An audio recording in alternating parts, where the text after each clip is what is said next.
Perkenalkan, nama saya Asnatul Anwar dengan NIM D1B1222005. Perkenalkan, nama saya Nurmala dengan NIM D1B1222040. Perkenalkan, nama saya Eva Fuzi Lestari dengan NIM D1B1222026. Oke, perkenalkan, nama saya Kesia Deswitya Restin Celita dengan NIM D1B1222033. Perkenalkan, nama saya Clara Vera dengan NIM D1B1222023. Baiklah, di sini saya akan membacakan materi pertama, yaitu pengertian demokrasi. Kata demokrasi berasal dari bahasa Yunani kuno, yaitu demokratia atau kekuasaan rakyat, yang terbentuk dari demos atau rakyat dan kratos, yaitu kekuatan atau kekuasaan. Demokrasi adalah bentuk pemerintahan di mana semua warga negaranya memiliki hak yang sama untuk pengambilan keputusan yang dapat mengubah hidup mereka. Demokrasi mengizinkan warga negaranya ikut serta, baik secara langsung atau melalui perwakilan, dalam perumusan pengembangan dan pembuatan hukum. Demokrasi mencakup kondisi sosial, ekonomi, adat, dan budaya, yang memungkinkan adanya praktik kebebasan politik secara bebas dan setara. Ke materinya, bentuk-bentuk demokrasi. Yang pertama, ada demokrasi parlementer. Demokrasi parlementer adalah demokrasi yang memberi lebih banyak kekuatan kepada legislatif atau disebut juga dengan demokrasi parlementer.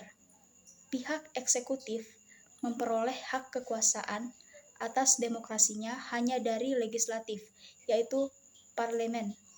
Yang kedua, demokrasi langsung.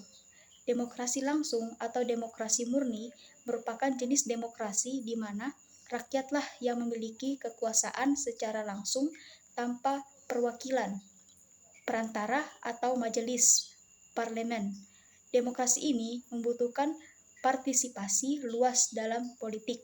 Dan yang ketiga, demokrasi tidak langsung. Demokrasi tidak langsung adalah ketika rakyat dapat memilih siapa yang akan mewakili suara mereka di parlemen. Demokrasi ini merupakan bentuk demokrasi paling umum di seluruh dunia. Demokrasi Pancasila, demokrasi yang bersumber pada nilai-nilai sosial budaya bangsa serta berdasarkan musyawarah mufakat dengan memprioritaskan kepentingan seluruh masyarakat atau warga negara seperti yang tercantum pada kelima sila Pancasila. Yang kelima, demokrasi presidensial. Sistem demokrasi presidensial, presiden dipilih secara langsung oleh warga negara, presiden dan cabang eksekutif pemerintah, kemudian tidak bertanggung jawab kepada legislatif, tetapi tidak dapat membubarkan legislatif secara sepenuhnya. Dan yang keenam, demokrasi liberal. Demokrasi liberal dalam demokrasi yang menggunakan sistem politik dengan paham memberikan kebebasan individu. Demokrasi liberal juga dapat dikatakan sebagai demokrasi yang mengutamakan memberikan perlindungan hak individu dari kuasa pemerintah dengan catatan sesuai hukum. Melanjutkan penjelasan dari teman saya, selanjutnya saya akan menjelaskan mengenai prinsip-prinsip demokrasi. Adapun prinsip-prinsip demokrasi, yang pertama ada kebebasan. Kebebasan merupakan kekuasaan membuat pilihan terhadap beragam pilihan atau melakukan sesuatu yang bermanfaat bagi kepentingan bersama atas kehendak sendiri tanpa tekanan dari pihak manapun. Yang kedua, ada persamaan. Setiap negara terdiri atas berbagai suku, ras, dan agama. Namun, dalam negara demokrasi, perbedaan tersebut tidak perlu ditonjolkan, bahkan harus ditekankan agar tidak menimbulkan konflik. Yang ketiga, ada solidaritas. Rasa solidaritas harus ada di dalam negara demokrasi, karena dengan adanya sifat solidaritas ini, walaupun ada perbedaan pandangan, bahkan kepentingan tiap-tiap masyarakat, maka akan senantiasa selalu terikat karena adanya tujuan bersama. Yang keempat, toleransi. Toleransi merupakan sikap atau sifat toleran.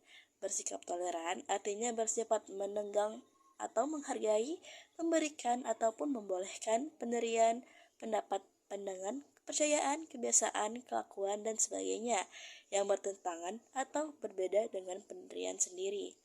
Yang kelima, menghormati kejujuran. Kejujuran berarti kesediaan atau keterbukaan untuk menyatakan suatu kebenaran. Kejujuran menjadi hal yang sangat penting bagi semua pihak. Dan yang keenam adalah menghormati penalaran. Penalaran adalah penjelasan mengapa seseorang memiliki pandangan tertentu, membela tindakan tertentu, dan menuntut hal serupa dari orang lain. Selanjutnya, prinsip demokrasi Pancasila. Adapun prinsip-prinsip demokrasi Pancasila, yang pertama, mengutamakan keputusan dengan musyawarah mufakat. Yang kedua, mewujudkan rasa keadilan sosial. Yang ketiga, menjunjung tinggi tujuan dan cita-cita nasional. Keempat, persamaan bagi seluruh rakyat Indonesia. Kelima, keseimbangan antara hak dan kewajiban. Serta dan terakhir adalah kebebasan yang bertanggung jawab. Sekian dari saya kembalikan. Baiklah, saya akan melanjutkan pembahasan dari teman saya. Adapun yang akan saya bahas yaitu demokrasi di Indonesia. Jadi demokrasi di Indonesia terbagi menjadi 4 masa, yaitu masa demokrasi konstitusional, masa demokrasi terpimpin, masa demokrasi Pancasila, dan terakhir masa demokrasi reformasi.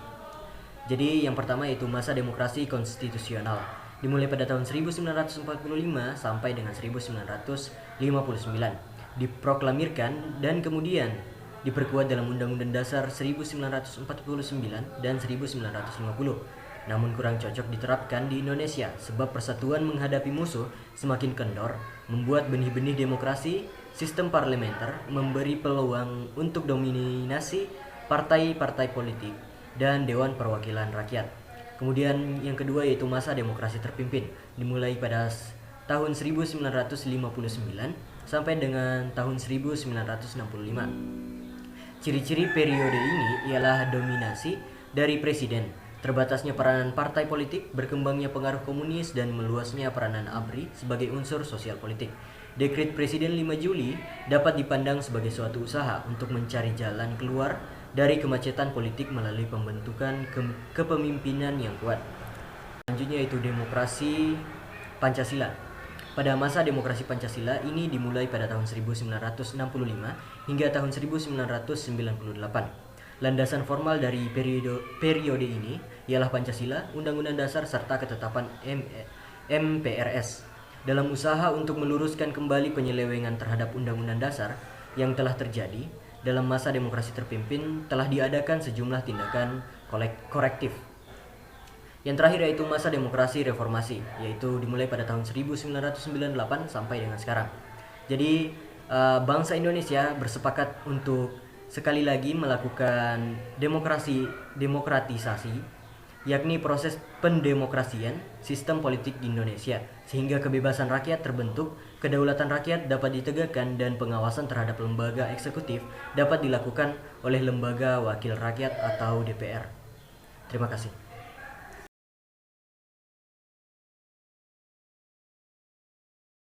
Saya akan melanjutkan yaitu pendidikan demokrasi. Pendidikan demokrasi merupakan pembelajaran yang dibangun untuk mewujudkan lingkungan yang kritis dan aman yang menghidupkan dialog dan keikutsertaan seluruh pihak. Demokrasi pendidikan juga dipahami sebagai pendidikan yang berpihak pada nilai-nilai demokratis dan pedagogy of hope. Pendidikan demokrasi diwujudkan dalam sekolah atau pembelajaran demokratis dengan keterlibatan stakeholder. Pendidikan demokrasi memberikan kesempatan kepada peserta didik untuk meraih keterampilan, sikap, dan nilai-nilai yang berkaitan dengan berbudaya demokrasi. Dua hal yang perlu diperhatikan dalam mengembangkan demokrasi dan kini dan ke depan, yakni konversitas sosial dan integrasi masyarakat. Terima kasih.